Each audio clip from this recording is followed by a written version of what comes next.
Kapapasok lang na balita, isinailalim na ng Department of Foreign Affairs sa Alert Level 3 ang Gaza sa gitna ng gulo doon. Ibig sabihin, papayagan na ang voluntary repatriation ng mga Pilipino roon. Kinumpirma yan ni Undersecretary Eduardo de Vega sa GMA Integrated News. Sa ngayon, may 137 na Pilipino sa Gaza. Nananatili namang nasa Alert Level 2 ang Israel o Restricted Deployment.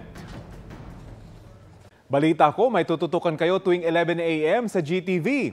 Alamin ang mahalagang balita at impormasyong dapat niyong malaman sa Balita Ko tuwing Lunes hanggang Biyernes. Mag-subscribe din sa GMA Integrated News sa YouTube. Sa mga kapuso abroad, maaari po kaming masubaybayan sa GMA Pinoy TV at www.gmanews.tv.